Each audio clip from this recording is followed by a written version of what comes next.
Je fais cette vidéo comme une forme de réaction épidermique à l'actualité, ou du moins comme une entreprise de réarmement psychologique, si je puis appeler ça comme ça, face au rouleau compresseur qui s'abat sur nous à travers l'affaire de George Floyd d'une part et Adama Traoré d'autre part.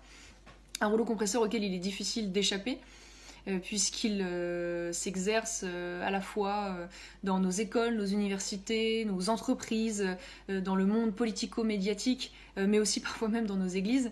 Et donc j'aimerais vous dire pourquoi moi je refuserais de mettre un genou à terre, comme le souhaiterait manifestement le ministre de l'Intérieur, parce que je crois qu'à travers ce geste, tous ces groupes militants dits de gauche, hein, rappelons-le quand même, dits antiracistes, indigénistes, Black Lives Matter, en réalité, ils ne cherchent pas le respect, mais ils cherchent l'humiliation, la soumission, bien plus que la tolérance. Et ils nous demandent non seulement de nous mettre à genoux, mais en plus de salir la mémoire de nos ancêtres, de cracher sur notre histoire, de purger notre héritage, d'abattre nos statues. Je ne sais pas quel peuple digne de ce nom et avec un minimum de fierté accepterait de se plier à de telles exigences. Et pourtant, il aura suffi d'une manifestation de 20 000 personnes devant le palais de la justice.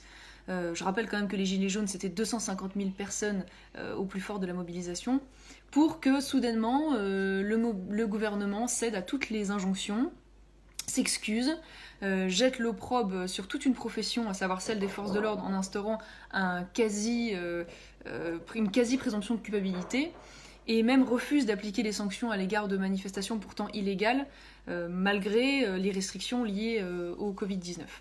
Bref, c'est la loi de l'émotion, du groupe, du vil calcul politicien, et disons-le clairement de la bêtise. Et je ne crois pas que ce soit très surprenant, puisque toute cette classe dirigeante a été biberonnée finalement à toutes ces théories délirantes qui émanent des campus américains et qui elles-mêmes d'ailleurs sont issues de la French Theory. Je pense notamment à ce fameux privilège blanc, à l'intersectionnalité, au racisme systémique ou d'État, des théories qui sont aussi délirantes sur le fond que sur la forme. Alors je pense qu'il est important de rappeler que si nous avons un ministre de l'Intérieur qui est prêt à se mettre à genoux et un président de la République soumis et complice de ces injonctions, je suis convaincue qu'il y a comme moi des millions de Français qui ne sont pas dupes de cette manœuvre politique et qui ne sont pas dupes de cette tentative de subversion des esprits, et je pèse littéralement mes mots. Je considère que je n'ai pas à m'excuser en tant que blanche et en tant que française. Voyez à quoi on en est réduit en devant se positionner de la sorte. Je n'ai pas à m'excuser pour la mort d'un Afro-Américain aux États-Unis. Je n'ai pas à m'excuser pour la mort d'un délinquant, Adama Traoré, une mort accidentelle qui a eu lieu à la suite d'une interpellation qui n'était pas liée, c'est important de le rappeler, à sa couleur de peau, mais au crime qu'il aurait commis lui d'ailleurs et une partie de sa famille manifestement.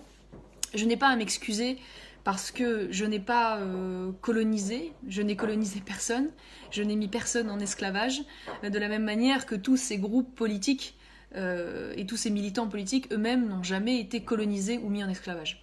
Et je pense que si nous devions refaire l'histoire, nous constaterions que toutes les civilisations, malheureusement, à des époques différentes, ont toutes colonisé ou été colonisées, mises en esclavage ou été esclavagistes, et qu'à partir de là, il est extrêmement malsain de vouloir entrer dans cette compétition victimaire sans fin et parfaitement injustifiée si nous voulons regarder ensemble dans l'avenir.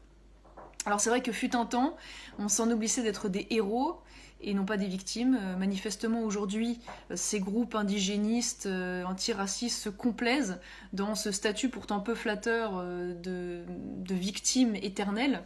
Je pense que ça n'est pas anodin, c'est un business très lucratif, il faut bien le dire, puisque derrière cette position victimaire, il y a l'obtention de pouvoir politique, médiatique, mais aussi d'argent, de place, d'indemnisation, de passe-droit, de quotas. Le tout évidemment au détriment du mérite, de la compétence et de la véritable égalité des droits, puisque derrière ce mot discrimination positive, il y a peut-être du positif pour les quotas en question, mais il y a du négatif pour les personnes rejetées d'office en raison de leur origine ou de leur couleur de peau. Alors je suis très inquiète parce que je considère que tous ces gens préparent et contribuent à une régression absolument inédite de notre civilisation et de notre nation patiemment construite. Je suis convaincue que la logique racialiste est moralement régressive Et comme dit d'ailleurs Mathieu Bock-Côté, elle abolit les nations, les peuples, les cultures, les religions, les civilisations pour catégoriser les hommes seulement par leur couleur de peau.